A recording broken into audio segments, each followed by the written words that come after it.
She sealed the letter she had sworn never to send, and then, because her hand would not be still, she pressed her thumb to the wet wax until it printed the whirl of her own skin into the crest of a duke she had never met. Eleanor Vane had not meant to use that seal. It had come to the parsonage in a box of oddments 3 winters past, a stray matrix stamped with a wren on a sprig of moorheather, the device of the House of Wrenmore, sold for a few pence at a Dorchester fair by a clerk who did not know its worth, or did not care. She had kept it because the bird was small and brave-looking, and because nobody else wanted it. Tonight, at the writing desk under the eaves, with one tallow candle guttering and the wind finding the gap beneath the window frame, she had reached for the nearest seal without thinking, and the wren had gone into the wax, and now the letter that bared the whole of her heart wore the mark of the most feared man in England. It did not matter. She would not send it. One did not send a letter to no one. She turned the folded sheet over in her ink-stained fingers. The candle threw her shadow long across the whitewashed wall, and the shadow's hand trembled, though she had told herself her own did not. Outside, an owl let go a single note over the churchyard, and the bell of St. Aldhelm's, which her father rang for prayers and for the departed, and for nothing in particular when the mood took in, hung silent in its tower 100 yards off across the wet grass. She had written letters for half the parish that winter. That was her work, though no one called it work, and no one paid her for it. The smith's wife who could not write sent word to a son gone for a soldier. Eleanor wrote it. Old Mr. Pardew, whose eyes had clouded, dictated his quarrel with his brother over a strip of glebe land. Eleanor wrote that too, and softened it where she could, so that the brothers might be brothers again before one of them was past mending. She knew the inside of every house in the village by the letters that left it. She knew who longed, and who grieved, and who was afraid, because they told her, sitting at her father's kitchen table with their hats in their hands. And she set it all down in her small, even hand, and asked for nothing. What no one knew was that she had begun, this past month, to write one letter of her own. She had told herself it was an exercise. A woman who spends her days pouring other people's hearts onto paper might be forgiven for wondering, once, what her own heart would look like in ink. So she had begun it. Dear Sir, though there was no Sir, though there was no one, and she had meant to stop after a line. She had not stopped. Night after night she had taken it out and added to it, the way another woman might take out a length of unfinished lace. And tonight, she had finished it, and now she did not know what to do with a finished thing, but could never go anywhere. I do not know your name, the letter said, near its end. I am not sure I should like to. A name is a door that opens both ways, and I have learned to my cost, but when a person comes to know me, they discover only how useful I am, and never trouble to look at the rest. I write this to no one, because no one cannot disappoint me. And yet, and here I am foolish, I confess I should like, once before I am old, to be read by someone the way I read others. To be known, only that. Not married, not flattered, not needed for what my hands can do, only known, and not found wanting. She read it back, and her face went hot in the cold room, and she reached for the candle to burn it. The latch of the kitchen door lifted below. Eleanor's hand stopped over the flame. She knew the footsteps that came up the parsonage stair, as she knew the village by its letters. And these were her father's, slow and fond, with the small drag of the left foot he would never admit to. She slid the sealed letter under the blotter, snuffed the candle between her dampened fingers without a hiss, and was lying still in the dark, with her heart going like the smith's hammer, by the time her father put his head round the door to see that she slept. "Good night, my Nell," he said softly to the dark. "Good night, Papa," she answered, and was glad he could not see her face. In the morning she would put the letter in the kitchen fire. She was almost certain she would. But in the morning the carrier's cart came early, and her father, who franked the parish post out of an old courtesy from the days when the living had been richer, swept the whole pile of village letters off the hall table into the carrier's bag with one absent arm, while he argued tithes with the church warden. And somewhere in that pile, under the blotter she had carried down to mend the spine of the parish register, sealed with a wren and addressed in her own hand to no one at all, went the letter that Eleanor Vane had sworn would never leave the room.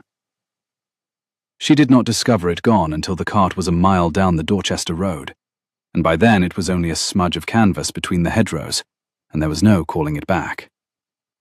The morning was very bright. The frost stood on the churchyard yews in white fur, and the rooks went up in a clatter when the cart's wheels struck the cattle grid, and Eleanor stood in the parsonage gate with her shawl clutched at her throat, and watched her own heart go away down the lane in a stranger's bag, sealed with the mark of a man she had never seen.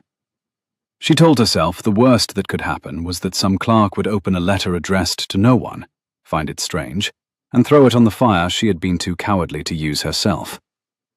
She was wrong about almost every part of that. Adrian Crane, 5th Duke of Renmore, received 41 letters that week, and read none of them, which was his custom. They came on a silver tray that his secretary, Mr. Halloran, set at his elbow each morning in the library at Renmore Court, and they sat there through breakfast and through the long grey middle of the day, and most evenings Halloran took them away again, unbroken, and answered them himself in the Duke's name, because the Duke had discovered, in the 2 years since the title had fallen on him like a roof beam, that not one of the 41 would ever say anything he wished to hear. He knew their kinds the way a man knows the calls of birds he is sick of. There were the petitions, a living wanted for a younger son, a mortgage to be eased, a road to be mended, a daughter to be presented. There were the invitations, which were petitions in better gloves. There were the letters of business, which Halloran could read better than he, and there were the letters from women, or from women's mothers, which had begun within a month of his brother's death and had not slackened since, and which addressed themselves with great tenderness to the Duke of Renmore, and his 30,000 a year, and his unentailed acres, and his clear blue eyes. And not one of them, not one in 2 years, had been written to Adrian.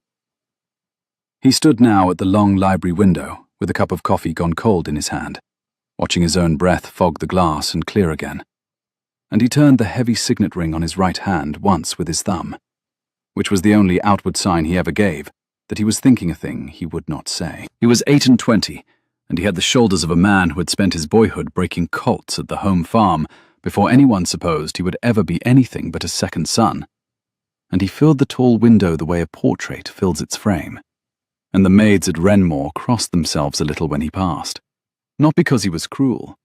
He had never in his life been cruel to a servant, but because he did not smile, and a duke who does not smile is more frightening than one who shouts.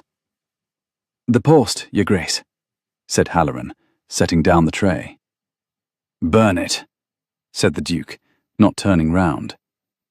"There is one," said Halloran, with the particular dryness he kept for moments when he meant to be disobeyed, "that I cannot account for. It is sealed with your grace's own crest, and it is addressed to no one." The Duke turned. It lay on the top of the pile, a single folded sheet, the paper good but cheap, the wax a poor brown household wax, and pressed into the wax, small and badly struck and unmistakable, the wren of Renmore on its sprig of heather, with the faint print of a human thumb laid across the bird, as though someone had touched it before it cooled. There was no direction on the outside. Where the name should have stood, there was nothing at all, only a smear where the writer's hand had hovered and not written.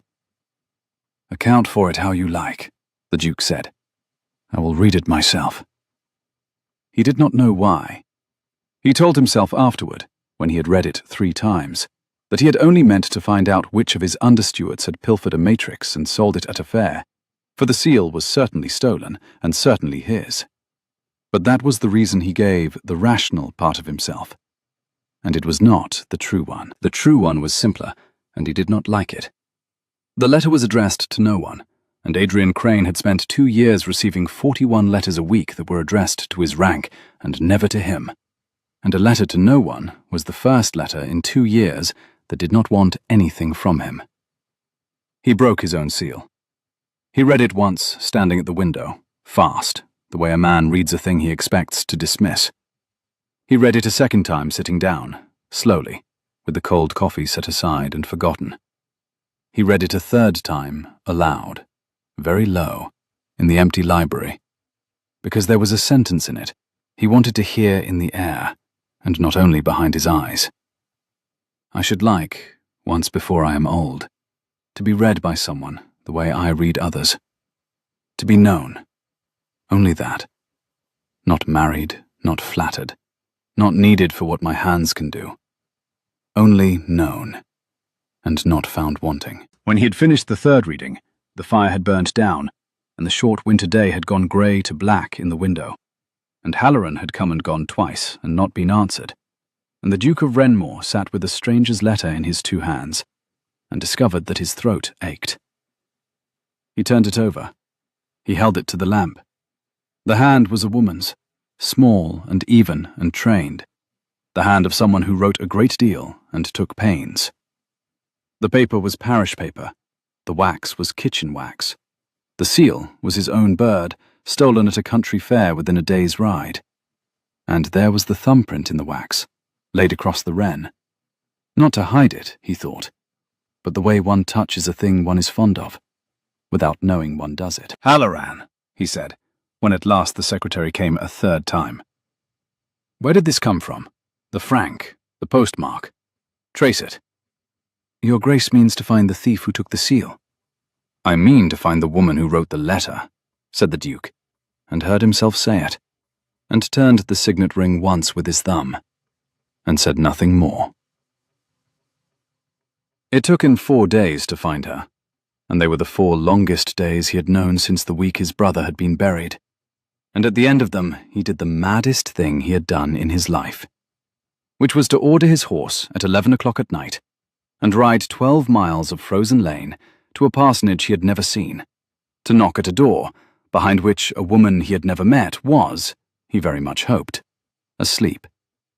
He told himself, the whole cold ride, a dozen reasonable things.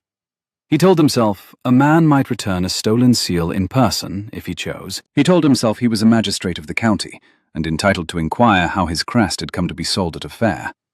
He told himself he would knock in the morning, like a Christian, and not at midnight, like a thief. And then he did not turn back, because the truth, which he did not say even to the dark, was that he had read the letter so many times that he knew it by heart, and that he could not bear another night of lying awake, composing answers to a woman whose name he did not know, and that he had to lay eyes on her, or go quietly out of his senses. The parsonage stood low and pale beside its black church, and there was no light in any window, and the frost made the whole churchyard glitter under a clouded moon, and the wren of Renmore, had it been a living bird, would have been roosting somewhere in the yews with its head under its wing, and far more sense than the Duke. Adrian Crane swung down from his horse, looped the rein over the gatepost, walked up the flagged path past the sleeping graves, and lifted his gloved hand to the parsonage door. Then he stood there a long moment, the breath smoking from him in the cold, and did not knock. For it had come to him, too late, that he had no idea on earth what he meant to say. Eleanor woke because the rooks did not. She had slept badly every night since the cart took the letter, and her ear had grown wakeful, and somewhere below, in the frozen dark, a horse blew softly through its nose, and the gate latch she had oiled herself last autumn gave its small particular click, and the rooks in the yews, who would mob a fox or a poacher with a clamour fit to wake the whole churchyard, said nothing at all, which meant whoever crossed the churchyard came slowly and openly and without fear. She lay rigid under the cold counterpane. Her father slept at the far end of the house, and slept like the stones in the floor. The candle was a stub on the chair beside her. She did not light it. She drew the shawl round her shoulders over her nightgown, and went barefoot to the casement, and looked down through the cold glass at the path.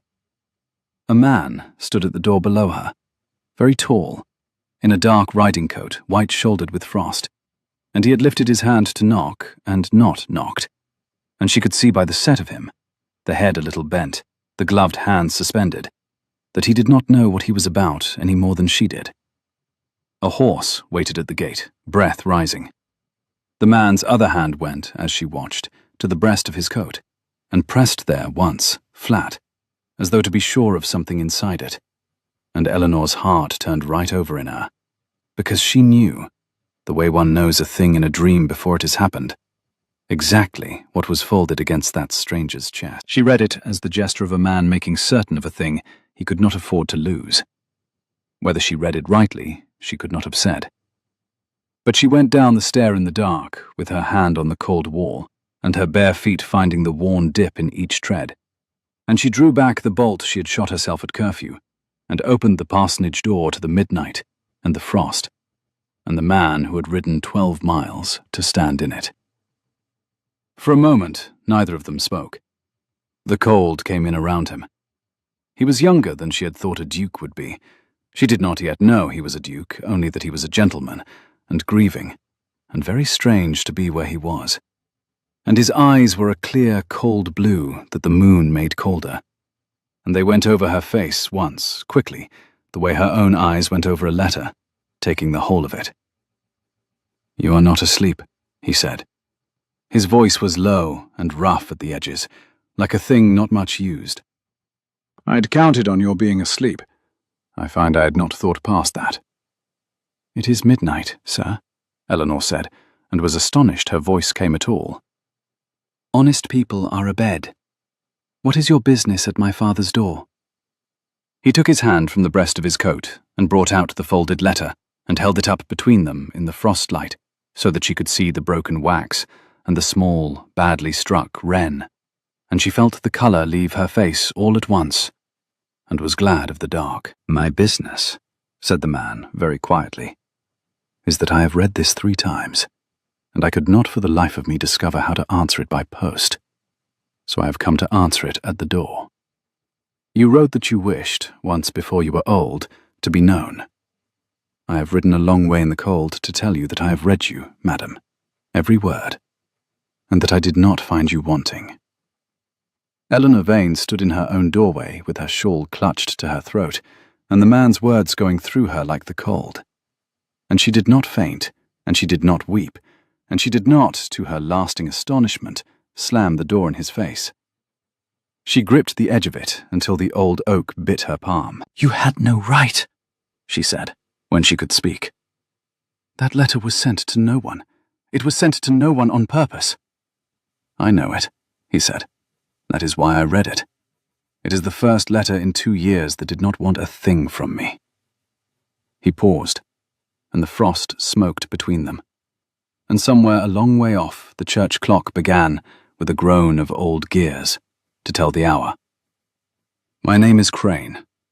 I am the man whose seal you stole at a fair in Dorchester, and I have come to give it back, and to ask you who you are. And I find that of the 3 errands, the seal is the one I care least about." The clock struck 12, slow and iron, over the sleeping graves. "You may as well come in," said Eleanor, "before you wake my father and the whole sleeping churchyard."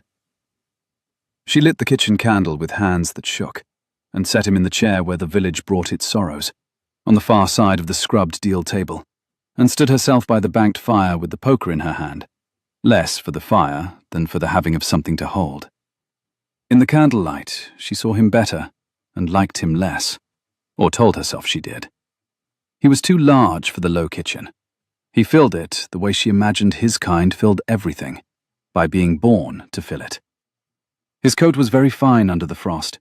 His gloves, when he drew them off and laid them on the table, were kid so soft they kept the shape of his hands, and his hands, bare, were not a gentleman's idle hands at all. They were broad and hard across the palm, with a white seam of old scar at the base of one thumb, the hands of a man who had done work once.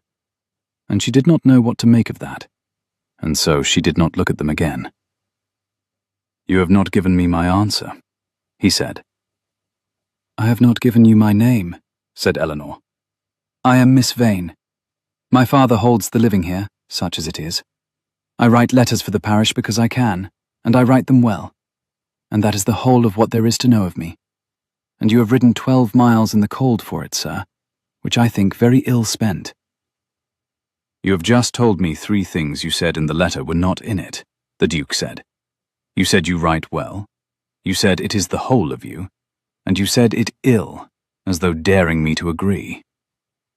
He turned the signet ring on his hand once, slowly, and looked at her across the candle. In the letter you were braver. The poker rang against the hearthstone where her hand had let it knock. In the letter, she said, low, I was speaking to no one. It is very easy to be brave to no one, sir. You have ruined that for me. You have made me an audience where I had none, and now I shall never be able to write a true word again without wondering who reads it. She heard her own voice climb and brought it down by main force. Have you any notion what you have done? Not to my dignity, that is a small thing, but to the one place I had that was entirely mine? He was quiet a moment. The candle leaned in a draught and righted itself. Yes, he said at last. I have a notion. I receive 41 letters a week, Miss Vane, and not one of them is to me. They are to the Duke. He said the word with a flatness that was its own kind of feeling. I had begun to think there was no longer a man inside the title for a letter to reach. And then a letter came that was to no one. And I found I was no one too. And I read it. And for the length of 3 readings, I was a man again, and not a rank. So I do know what I have taken from you, because the same thing was taken from me 2 years ago, when my brother was lost, and I became this. He looked down at the ring, and turned it, and stilled his hand. I am sorry for it. I will not say I am sorry I read it. Eleanor stared at him.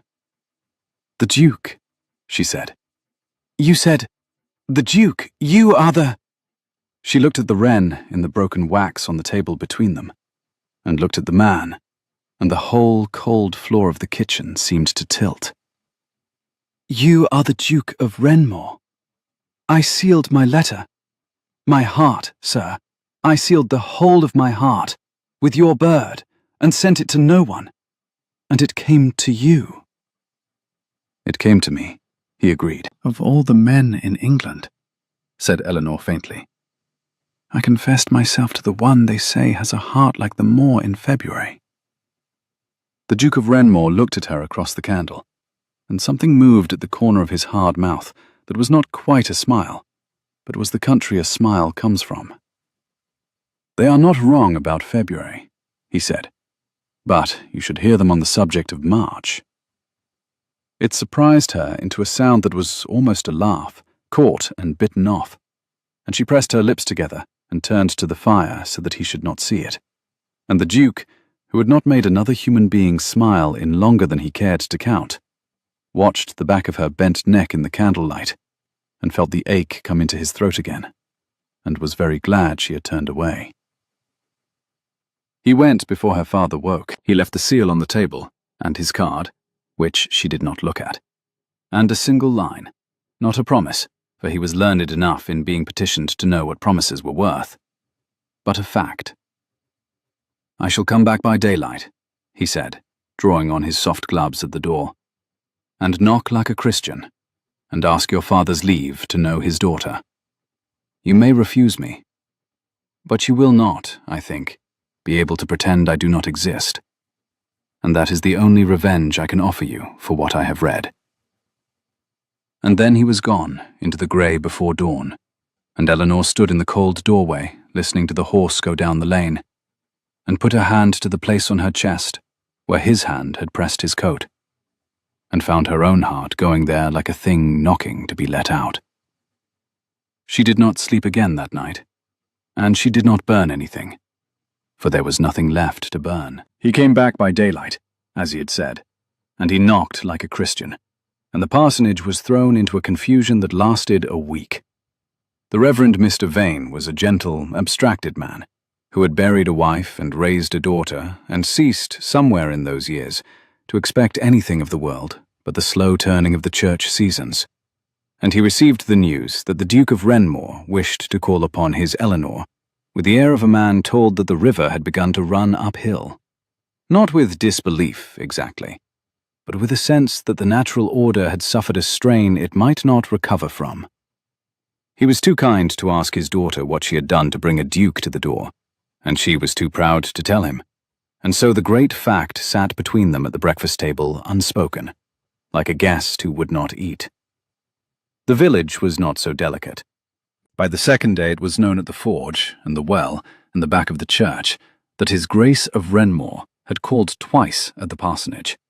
And by the third day it was known why, or rather it was known in 11 contradictory whys, each of them wrong, and each more interesting than the truth.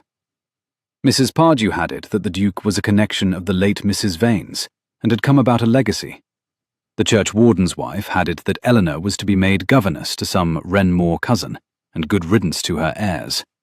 And the smith's wife, who loved Eleanor for the letters she had written to a soldier son, said roundly that anybody with eyes in their head could see his Grace had come courting, and that the parish would do well to mind its own affairs, which silenced no one, and inflamed everyone. Eleanor heard all of it, because the parish brought its gossip to the same kitchen table where it brought its grief, and she set it down in no letter, and answered it in no word, and went about her work with her chin up, and her face composed, and her heart in a state she could not have set down in ink if she had tried. For the Duke kept coming. He came on the Tuesday, and walked with her father in the glebe field, talking of drainage and the price of wool, and her father came in flushed and bright-eyed as Eleanor had not seen him in years, and said the Duke understood land, by George, understood it from the ground up, which was more than most of his sort. He came on the Thursday, and sat in the parlour drinking tea he plainly did not want, and answered Eleanor's cool questions with a dryness that more than matched her own, and stayed exactly the half-hour that propriety allowed, and not 1 minute more, and bowed at the door with a correctness so complete it was its own form of teasing. He came on the Saturday, and brought, not flowers, which she would have scorned, and not jewels, which she would have flung at his head, but a battered second-hand copy of a book of letters, the correspondence of a long-departed poet, with a slip of paper marking a page where the poet had written to a friend that to be truly read by one person was worth more than the applause of nations. "You need not credit it," the Duke said, when she found the marked page. "Poets exaggerate, but I thought you might like to know you are not the only person in the history of the world to have wished it." Eleanor held the book, and did not look up from it for rather too long. "You found this," she said, "in 4 days." "I have a great deal of leisure," said the Duke, "and very little I wish to do with it. Until lately." She put the book down, because to hold it longer was to admit something she was not ready to admit. "You should not come so often," she said. "The village talks."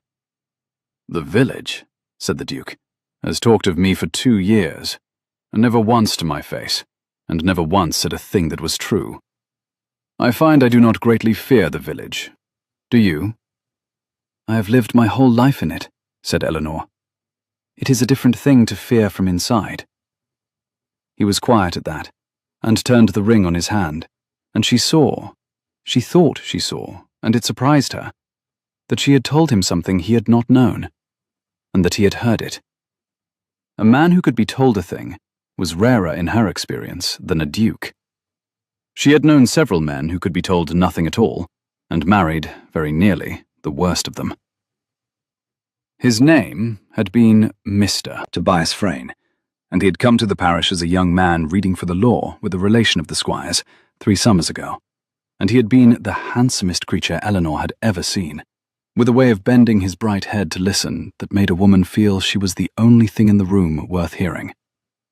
He had discovered, within a fortnight, that the parson's daughter wrote a fair hand and a fairer letter, and he had brought her his briefs to copy and his verses to correct, and at last his love letters to a Bath heiress to compose. And Eleanor, who was 19 and had never been looked at, had written those letters to another woman with her own heart breaking, and had told herself the whole time that he could not see it, that he saw her, that a man who needed her so could not help but come to love her. He had married the heiress in the spring, on the strength of the letters Eleanor wrote, and had not troubled to tell Eleanor himself. She had read it in the paper. And among the things he left behind in his lodgings when he went, the landlady had returned to the parsonage a packet of Eleanor's own letters. Not the ones she had written for him, but a few foolish, hoping ones she had ventured to write to him, in her own person, in her own heart. And every one of them was unbroken. He had never read a single word. He had taken what her hands could do, and never once looked at the rest. She had burned those letters herself, in this same kitchen fire at 19, and had made herself a vow over the ash of them that she had kept for 7 years. That she would never again set down a true word where a man might take it and leave the rest. She would write for the parish all her life. She would never again write for herself. She had broken that vow exactly once, this past month, in the dark, to no one. And the letter had gone to a duke. She told him none of this, but he found out a piece of it, as men of property find things out, by the casual offices of those who serve them, for the squire was a tenant of sorts to Wrenmore in a tangle of old leases, and the squire's relation remembered the handsome young law student and his fortunate marriage, and remembered, when pressed, that there had been some talk of the parson's clever daughter who had written the man's letters for him, and the duke, hearing it over a dull dinner where he had not expected to hear anything at all, set down his glass very carefully and changed the subject, and rode home thinking. He came to the parsonage the next day, not in the afternoon, but in the cold, bright morning, and he did not stay in the parlour. He asked instead, with a formality that put her on her guard at once, whether Miss Vane would do him the honour of walking with him as far as the lower meadow, where he wished her opinion on a matter of the parish. And her father, delighted, all but pushed her into her cloak, and so she found herself walking out of the village, beside the Duke of Wrenmore in the frost, with the rooks going up before them, and the whole street watching from behind its curtains. The frost lay thick in the ruts of the lane, and crunched under their feet, and the breath stood white before their mouths, and for a while neither of them said anything. And the silence was not the cool fencing silence of the parlour, but something newer and more dangerous. He had shortened his long stride to hers without seeming to. She had noticed that he always did, and had decided not to be moved by it. And was moved by it. "I have learned a thing about you," the Duke said at last, "that I had no right to learn, which is becoming a habit with me where you are concerned, and which I dislike in myself. I will tell you what it is, and then I will tell you why, and then you may be as angry as you please." Eleanor's hand went, without her willing it, to the old ink stain on the middle finger of her right glove, and pressed it through the kid. "There was a man," the Duke said, looking ahead at the frosted hedge and not at her, which, she understood, later, was a courtesy. "A young man, a few years past, who came to this place and learned that you could write a better letter than he could, and used you to win a wife with words that were yours, and went away married, and never read a line you wrote to him in your own person." He paused. The frost cracked under his boot. "I do not know the whole of it. I know enough. And I have spent 3 days being so angry at a man I have never met that I have frightened my own household. And I came to tell you so, because it seems to me a cowardly thing to know it, and pretend I did not." Eleanor walked a dozen paces in silence, with her face turned away toward the white meadow, and when she trusted her voice, she said, "And this is why you supposed I should like to be known? Because you discovered I had once been used and not known, and you thought to be the man who does the other thing. To collect me, sir, where another man discarded me. It is the same transaction. It only wears a kinder coat." He stopped in the lane. She stopped too, a pace on, and turned and made herself look at him, because she had said the cruelest true thing she could find, and she would not be coward enough to say it to his shoulder. The Duke's face, in the hard morning light, had gone very still. He did not turn the ring. He held her eyes, and there was no offence in his, only a kind of grave attention, as though she had said something difficult and right, and he was doing it the honour of thinking before he answered. "That would be the same transaction," he said slowly, "if I had come because you were useful, and I did not. You are not useful to me, Miss Vane. I have a secretary who writes a hand as fair as yours and a great deal faster, and 41 correspondents I would happily give him entire. I have no want in the world that your pen can supply." He took a breath, and the white of it hung between them. "I came because for the length of 3 readings, I stopped being a thing and was a man, and I've not been able to find my way back to being a thing since, and I do not wish to. That is not a transaction. I do not know what it is. I had hoped you might help me find out, but I see that I have gone about it like a duke, which is to say like a battering ram, and I am sorry." The rooks settled in the bare elm above them. Somewhere a dog barked, twice, and was quiet. Eleanor stood in the frozen lane and looked at the most feared man in England telling her, badly and plainly, and without the smallest grace, that she was the one person who had no use to him at all, and found that of every word that had ever been said to her, it was the one she had most wanted to hear, and never known to wish for. "You are very strange," she said, "for a duke." "So I am told," said the duke, "chiefly by my aunt." His aunt was Lady Sabine Marlowe, and she arrived at Renmore Court within the week, summoned by no one and welcomed by less, in a travelling carriage the colour of a bruise, with 3 maids and a great quantity of luggage, and a smile that did not reach the cold and perfect length of her face. She was not, in strict fact, the Duke's aunt. She was the widow of a cousin once removed, which is a connection that, in the careful arithmetic of great families, counts for everything when it is convenient, and nothing when it is not. She was 27, and very beautiful, in the hard, polished way of a woman who has made her face her fortune, and tends it like an estate, with black hair and a white throat, and eyes the colour of weak tea. And she had decided, on the day the old Duke was laid to rest and the new one came so unexpectedly into 30,000 a year, that she would be the next Duchess of Renmore.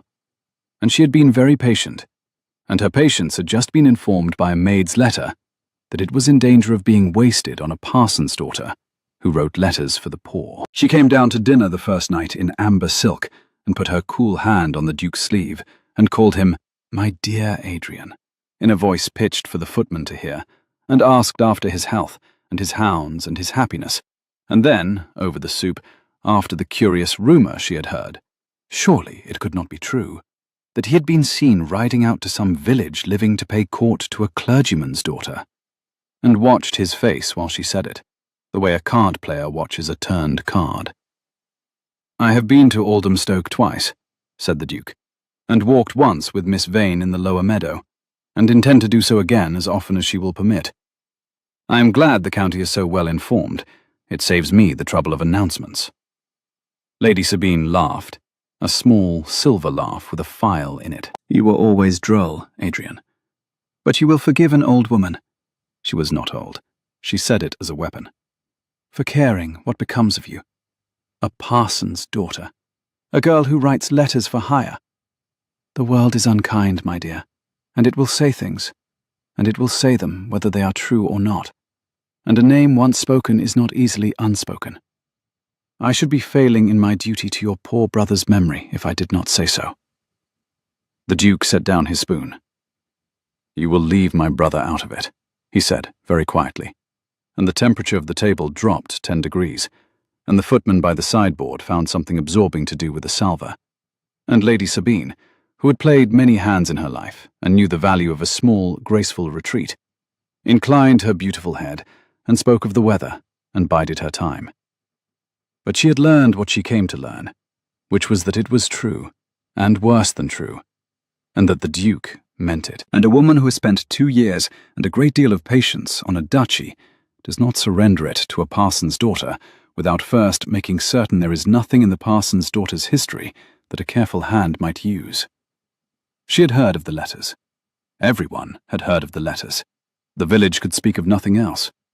And it occurred to Lady Sabine, lying awake in the best blue guest room with the moon on the ceiling, that a woman who confesses her whole heart on paper is a woman who has written down, somewhere, in her own hand, exactly the thing she would most wish unwritten, and that such a thing, in the right hands, at the right moment, before the right people, would do more than any number of arguments at dinner. She did not yet know what the letter said. She set herself, with the patience that was her one true gift, to find out. The Duke and Eleanor, knowing nothing of this, were happy that fortnight, in the careful, unspoken way of two people who have each been hurt, and are each waiting to be hurt again, and are each, against their own better counsel, beginning not to be afraid. He taught her to ride a slow, safe cob from his stables on the frozen bridle paths above the village, because she had confessed she had never been on a horse, and had always wished to see the moor from its top. And he led the cob himself, with the rein looped over his hard, scarred hand, and did not once let go. And Eleanor sat very upright, and terrified, and exhilarated, and looked out over the white, rolling moor at the top of the rise, and forgot, for whole minutes together, to be careful. She taught him, without meaning to, a great many things he had not known about his own people, for she knew the inside of every house from the letters, and she told him, as they rode, whose roof leaked, and whose son had not written, and whose old quarrel might be mended by a word from the great house. And the Duke listened, and remembered, and quietly set Halloran to mend the roofs, and Eleanor, riding past a fortnight later, and seeing the new thatch gold against the grey, understood what he had done, and said nothing, and the not saying was sweeter than thanks. They argued, too, which she had not expected, and came to prize above the rest. He thought she made too little of herself. She thought he made too much of his rank's cruelty, and not enough of its uses. She told him roundly that a duke who would not read his own letters was a coward dressed as a recluse, and that the petitions he so despised were 41 human beings in need, and that he might do worse with his 30,000 a year than read what the poor had taken pains to write him. He was silent a long time after that, and then he began, that very week, to read them, and to answer a few, in his own hand, badly, the labour showing in every line. And Eleanor, when he showed her the first one, a clumsy, kind letter to a war widow whose pension had snagged in the offices, felt something give way in her chest that she had walled up at 19. "It is a very bad letter," she said, blinking hard at it. "The grammar is shocking, and you have called her Madam 4 times. "I have a secretary who would do it better," said the Duke. "I did not wish him to do it better. I wished to do it myself, and badly. You have made me ridiculous, Miss Vane. I read letters now. I shall be writing verses next." "God forbid," said Eleanor, and laughed, properly this time, the first whole laugh he had won from her, and the sound of it went through the cold library at Renmore, like the first warm wind of the year. And the Duke looked at her, laughing over his bad letter, with the lamp gilding her ink-stained hand, and knew, with the plain certainty of a man who has stopped lying to himself, exactly what had happened to him, and did not yet say so, because it was not the time, and because he had read in her letter what it had cost her to be unread, and he would not spend the word until he was certain she would believe it. The morning before the Renmore tenants' dinner, a great annual affair to which the Duke, breaking 10 years of his predecessor's custom, had bidden the whole parish, gentle and simple alike, and to which Eleanor and her father were of course invited. Eleanor came down very early to the parsonage kitchen, and found that the household's small store of letters, kept in the dresser drawer where her father put the parish post to be franked, had been disturbed. It was a small thing, a drawer not quite shut, the letters not quite as she had left them. A clergyman's house is not a fortress, and the maid-of-all-work had a follower, and the carrier came and went, and there were a dozen innocent explanations, and Eleanor told herself all of them, while a cold finger walked slowly up her spine. She counted the letters. None was gone. She looked for the one letter that mattered, the Duke's own seal, which he had left on the kitchen table that first midnight, and which she went cold all over, which she had not burned, because she could not bring herself to burn anything of his, but had folded into the back of her own commonplace book, and kept, like the foolish 19-year-old she had sworn never to be again. The commonplace book was in the drawer. It had been moved. and tucked into its back, where she had hidden the wren seal, and, with it, she had forgotten. She had been mad. She had kept it out of some sickness of sentiment she could not name. The fair copy she had made, before she sent the original, of the very letter. The whole confession, in her own clear hand. A second copy. She turned the pages with hands gone clumsy. The fair copy was gone. She did not know who had taken it, and she could not prove it had been taken, and she could not, for shame, tell her father what the missing papers said. And so she went to the tenants' dinner that night with a smile pinned to her white face and a horror sitting under her ribs. And she watched the doors, and she did not know what she watched for. Renmore Court was a blaze of light. The Duke had thrown open the great hall that had stood dark for 10 years, and there were 200 candles, and a fire you could have roasted an ox at, and trestle tables down the length of it, groaning with the Duke's beef and the Duke's ale. And at the head, a smaller table where the gentry sat, and the whole strange democracy of it, the smith beside the squire, the war widow Eleanor had named to him eating off Renmore silver, was so plainly the Duke's own doing, so plainly the act of a man trying clumsily to be the thing Eleanor had told him he might be, that she could have wept at it if she had not been so afraid. The Duke found her almost at once, and brought her a glass of negus she did not drink, and stood beside her at the edge of the firelight, with the noise of the feast around them, and bent his dark head to hers to be heard. "You are pale," he said. "What has happened?" "Nothing," said Eleanor, who had never in her life been able to lie to anyone who troubled to look at her, and saw him see it. "That," said the Duke, "is the worst written letter you have ever sent me. Tell me." And she might have.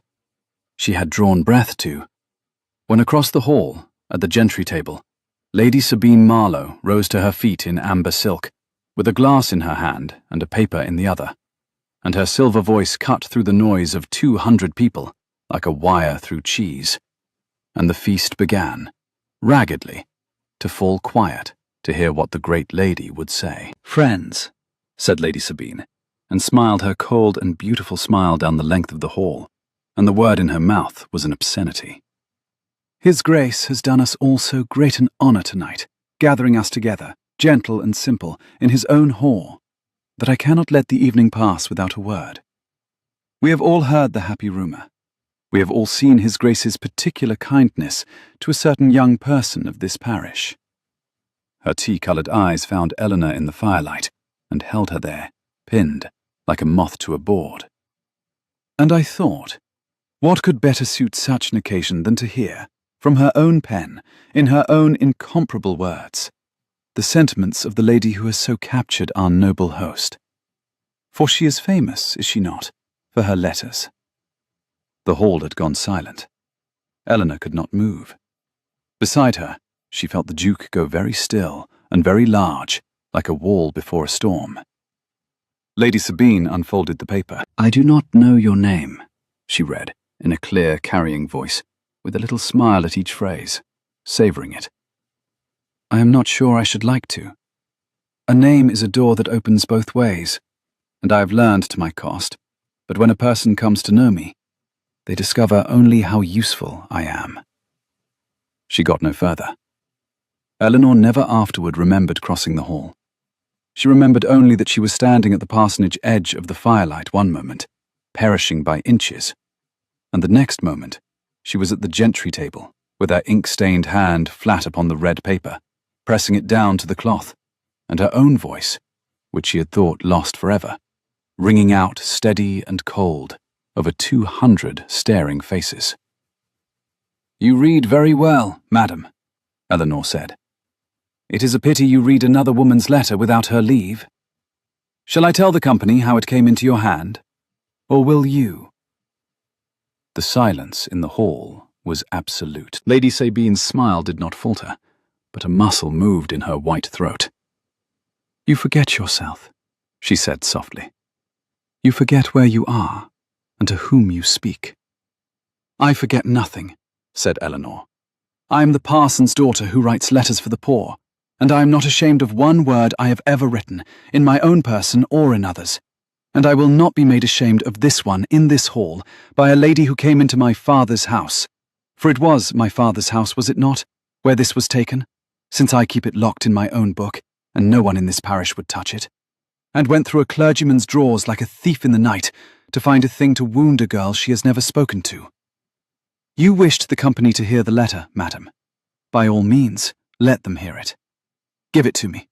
I will read it myself, every word, and let them judge between the heart that wrote it and the hand that stole it.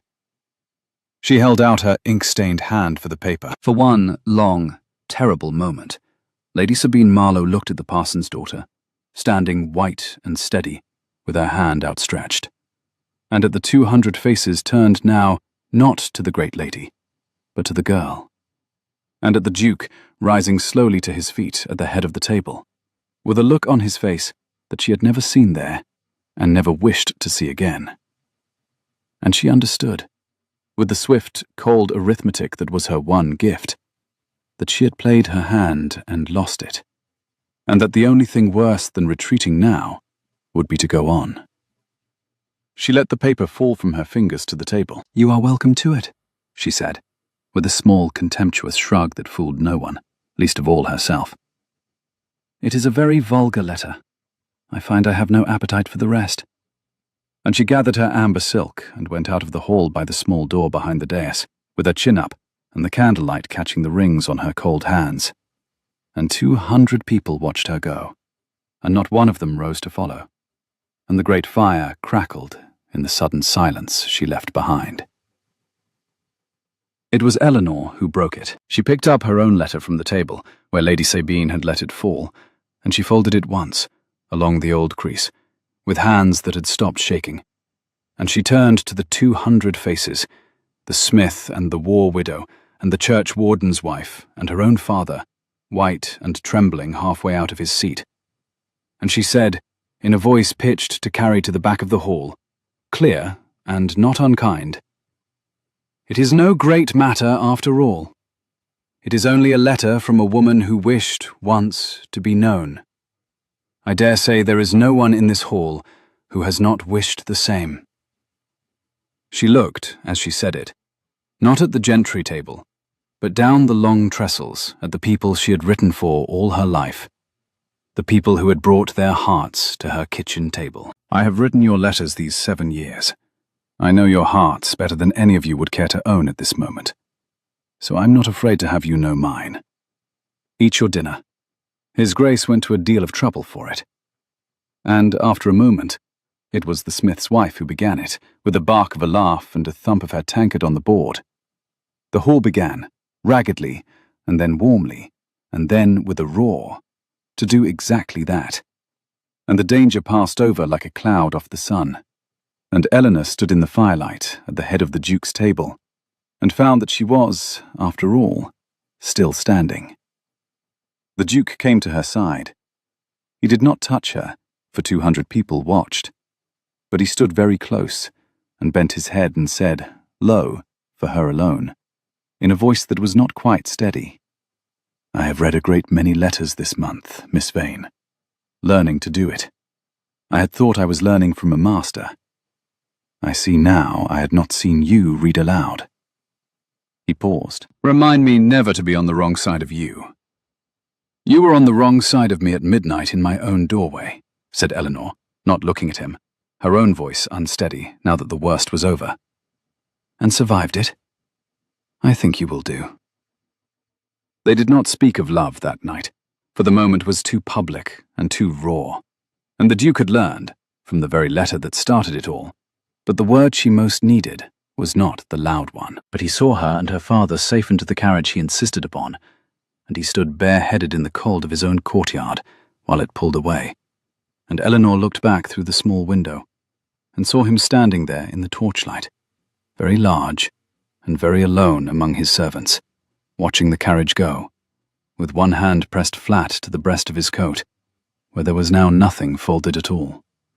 For the letter was hers again, in her own reticule, against her own heart.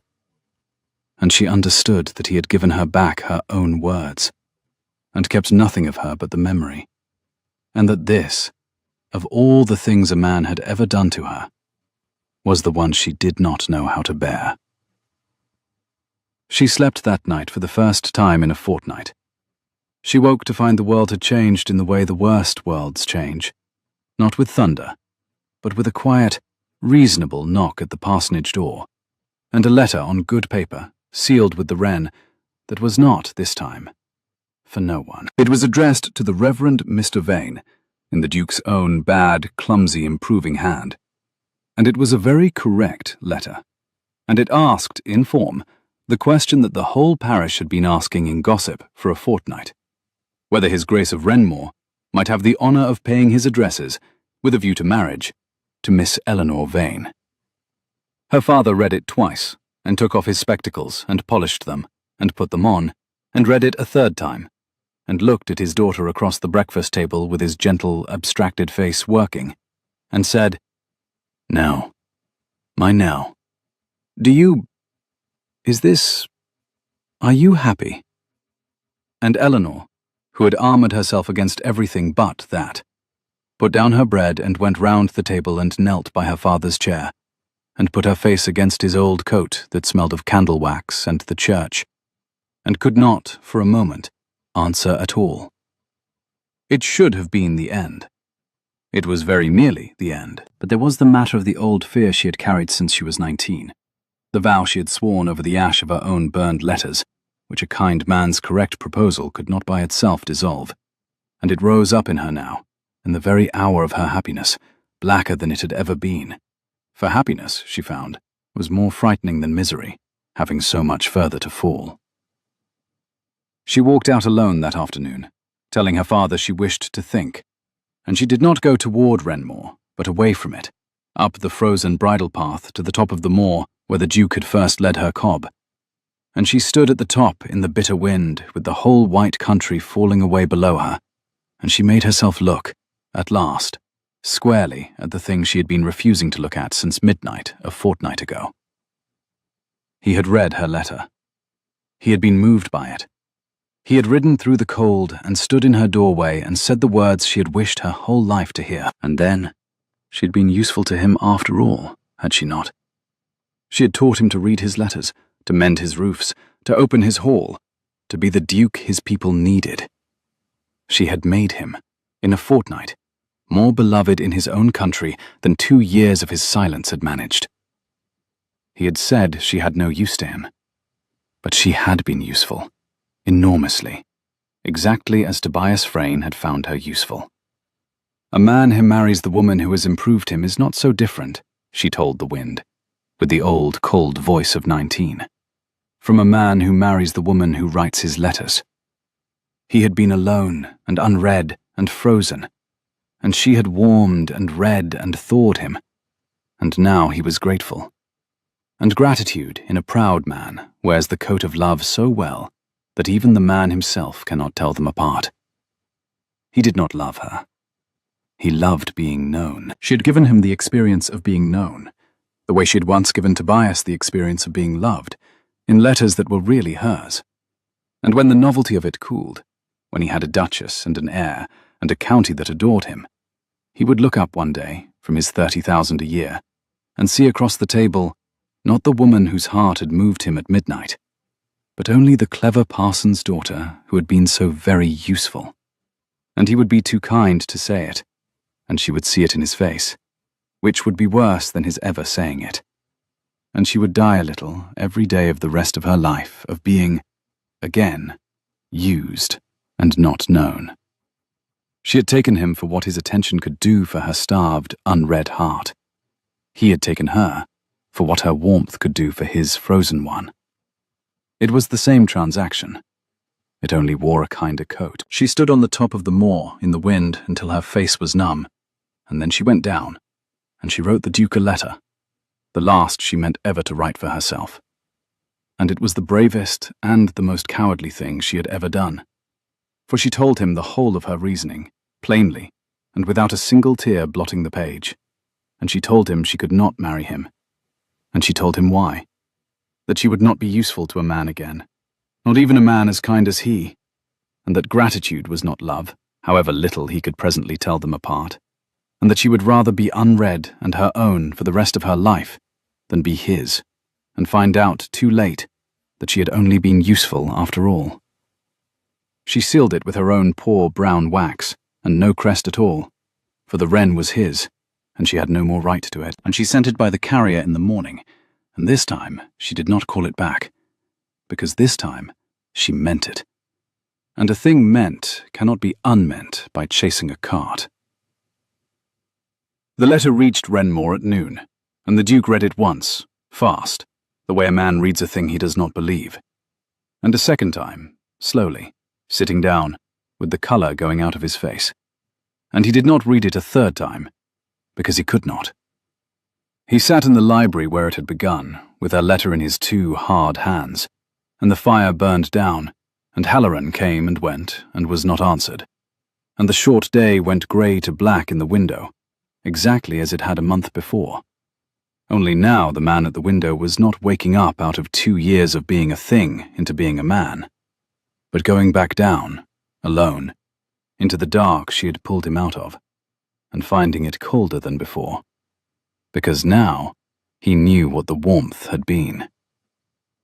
She thought she had been useful to him. She thought he was grateful, and called it love, because he could not tell them apart. He read that in her own clear hand, the hand that had taught him to read.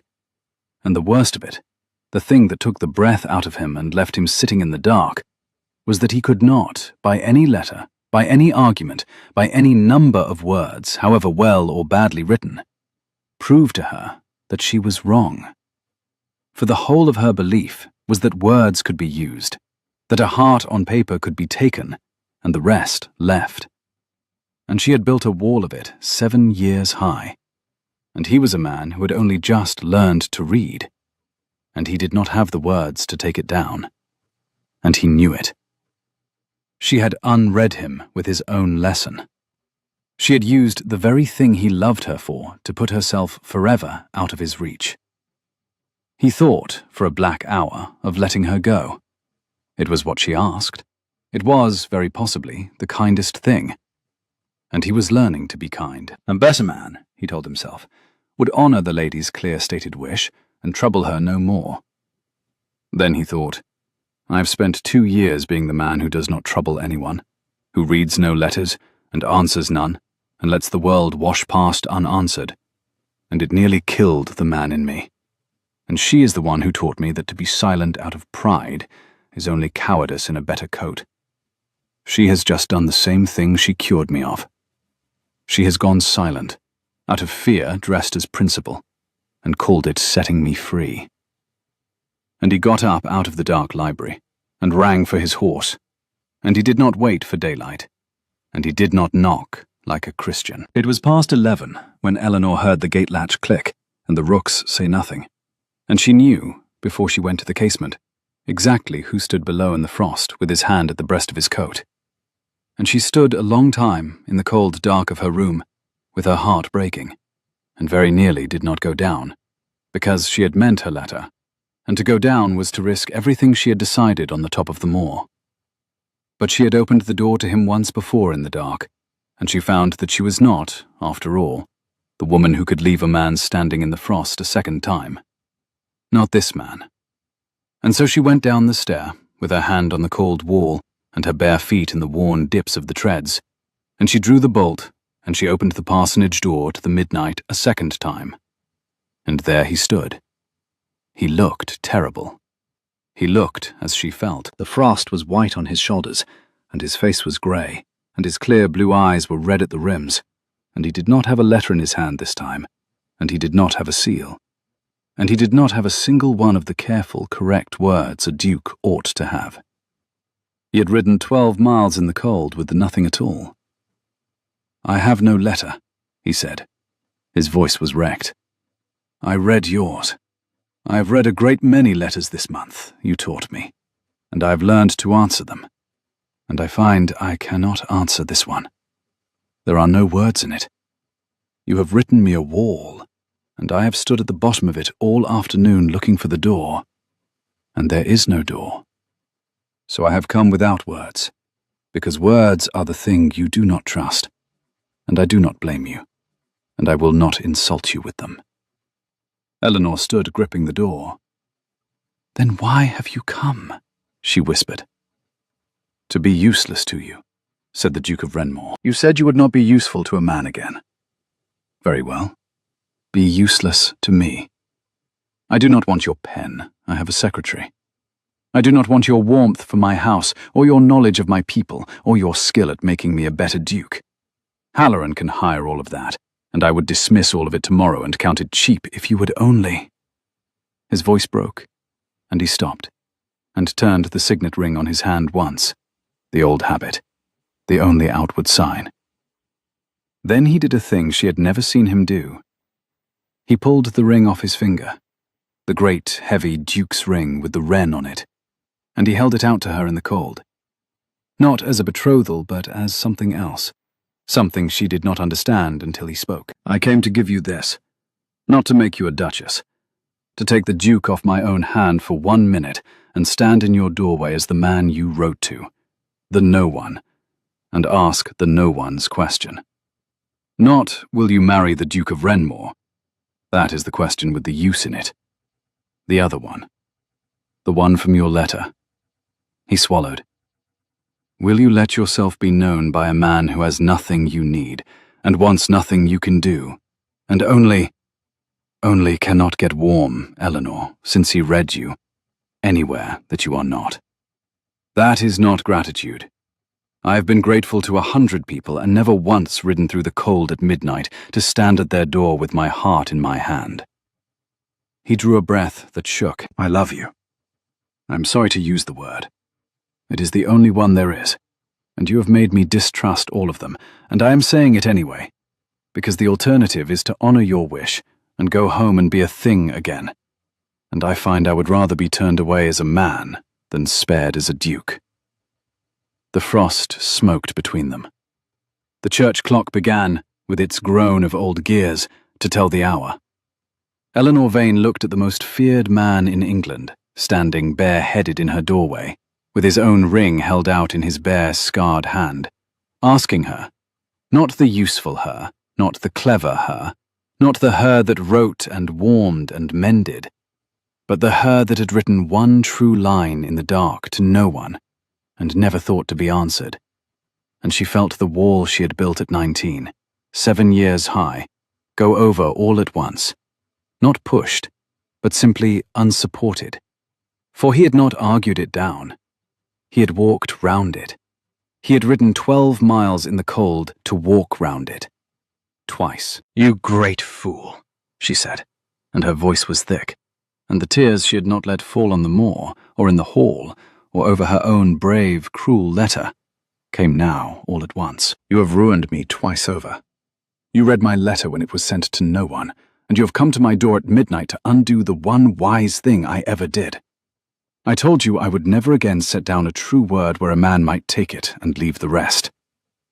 "I will leave nothing," said the Duke. "That is the whole of what I am offering you. To leave nothing of you, ever, as long as I live. Not your pen, which I do not need, and not your warmth, which I do not deserve, and not your cleverness, which terrifies me. The whole of you. The part Frayne never read. I have read it. It is the best thing I ever read. I will read it every day for the rest of my life, and I will never once skip a line." The clock struck 12, slow and iron, over the sleeping graves, exactly as it had a month before, and exactly as it had then.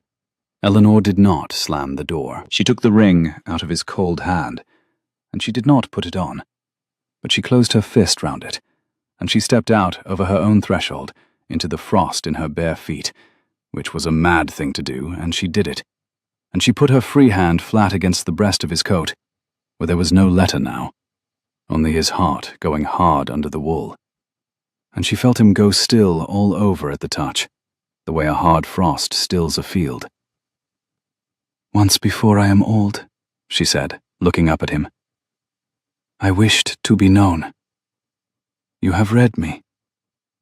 Her hand pressed against his coat. I find that I should like, very much, to read you back. You have been a very difficult letter, Your Grace. I have had to read you 3 times. And the Duke of Renmore, who had not wept since his brother was buried, and did not weep now, but came nearer to it than he ever had, bent his frost-white head in the doorway of a country parsonage at midnight, and kissed the parson's daughter, once, slowly, with both his scarred hands come up to frame her cold face as though it were the most valuable thing in England, which, to him, it was. And the rooks in the yews did not stir, and the church clock fell silent, and the candle she had left burning at the top of the stair guttered and steadied, and burned on. Lady Sabine Marlowe was gone from Renmore before the week was out, but she did not go before she came once to the parsonage, which surprised everyone, herself most of all. She came in the cold of the morning 2 days after the midnight, in a plain travelling pelisse, with none of her usual splendour, and she asked at the door, very stiffly, for Miss Vane, and Eleanor, who had every reason in the world to shut the door in her face, and found, to her own annoyance, that she could not, took her into the parlour, where the parish brought its sorrows, and sat her in the chair, and waited. Lady Sabine did not sit easily. She was a woman built for the head of a table, not the side of a parlour fire, and she held herself very straight, and she did not look at Eleanor, but at the cold window, and for a long moment she said nothing at all. What Eleanor had seen 3 nights before, she had told no one. She had been crossing the dark gallery at Renmore to find her father's cloak after the dinner, before the disaster of the reading, and she had passed the open door of a small anteroom, and within it, alone, not knowing herself observed, Lady Sabine Marlowe had been standing at the cold hearth, with a thing held flat in her white hands, a worn dance card, the little pencil still on its faded ribbon, the kind a girl keeps from her first season, and her thumb had been moving across it, across one written name, over and over, the way one wears a step hollow with going to it, and her hard, polished face had not been hard at all. Eleanor had stepped back into the dark and gone on and said nothing, then or since. She had not understood it.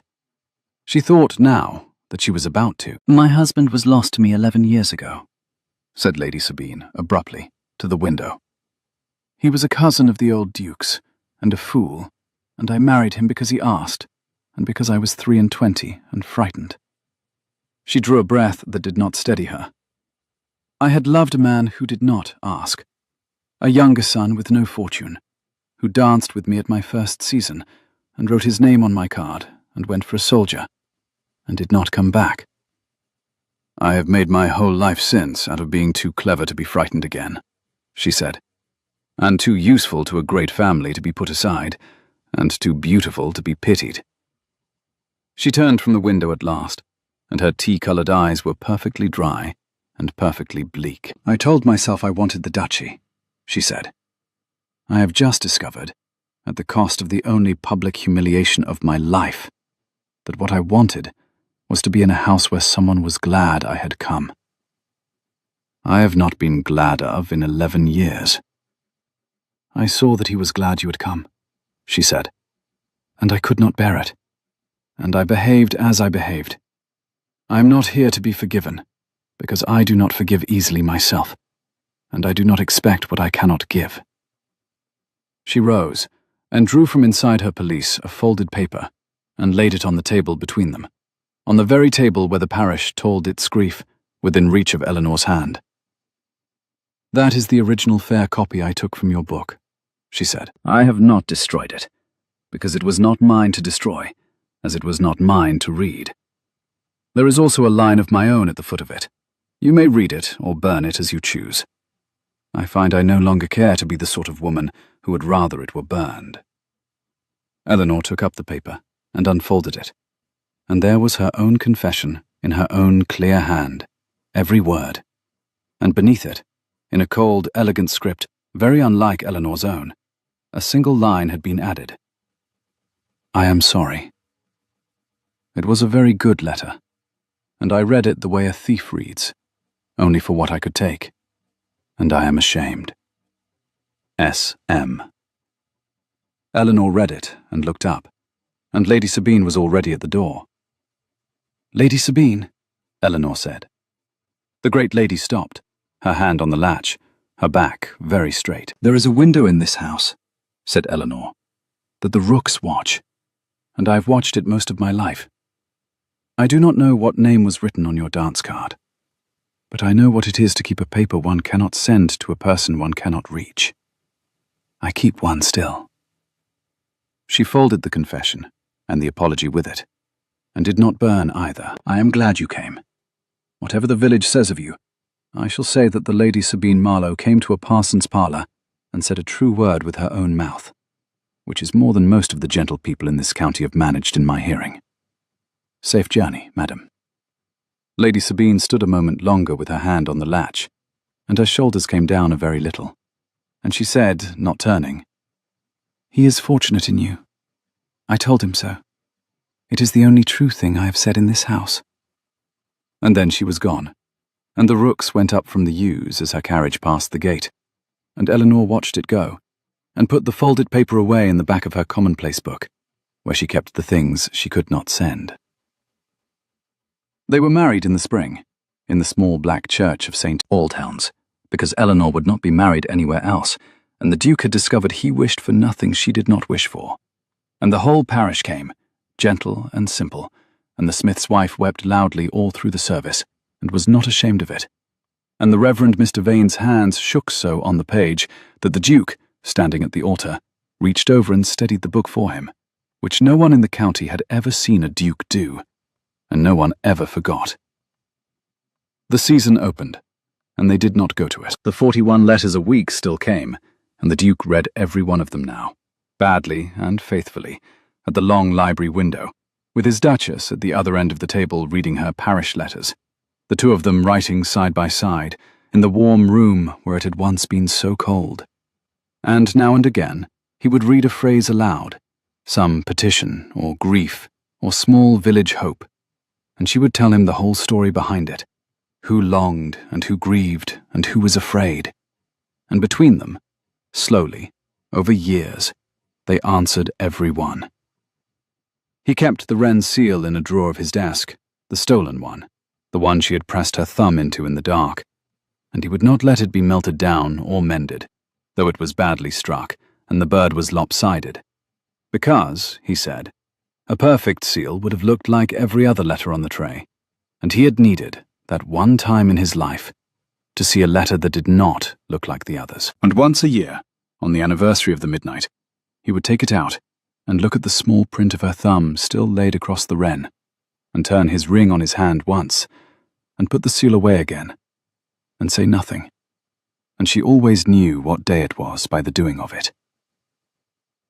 On the first anniversary of that midnight, Eleanor came down very late to the library at Renmore, in her nightgown and her shawl, because she had woken and found the bed cold beside her, and known where he would be. And she found the Duke standing at the long window in the dark, with a single candle on the desk, and the small, lopsided wren in his hand, looking out at the white frost on the parterre below. She came and stood beside him, and put her arm through his, and they looked out together at the frost. "You are thinking of your brother," she said. It was not a question. She knew the day from the seal in his hand, but she knew the look on his face from a year of reading him, and his brother was the thing he turned the ring over and never spoke. "I am thinking," said the Duke, "that he never read a letter to me in his life either, though he loved me, because we were cranes, and cranes do not put a thing on paper that they might have to mean. And I am thinking that I waited 28 years, and the whole of his life, and 2 years of being a thing, for one letter that was written to no one, and that it found me by mistake, by a stolen seal, and a careless Frank, and a clerk who did not care, and that I do not believe it was a mistake at all." He set the wren down on the sill. "I had given up the post entirely, you know. I had told Halloran to burn it. If you had directed that letter to anyone, to a name, to a sweetheart, to the man you wished existed, Halloran would have answered it for me, and I should never have seen it. It came to me only because it was addressed to no one, and I was the only no one left at Renmore, and the bird brought it home." Eleanor leaned her head against his shoulder. Outside, the frost lay silver on the long parterre, warming, where it caught the first grey of the coming dawn, to the colour of old gold. I have been meaning to tell you, she said, that I have begun a new letter. For myself. In the dark. The way I used to. She felt him go still. To no one, he said. To you, said Eleanor, and lifted her head, and looked up at him in the candlelight, at the hard, frightening face that the whole county feared, and that she had read so many times she knew it better than her own hand. Addressed, this time, by name.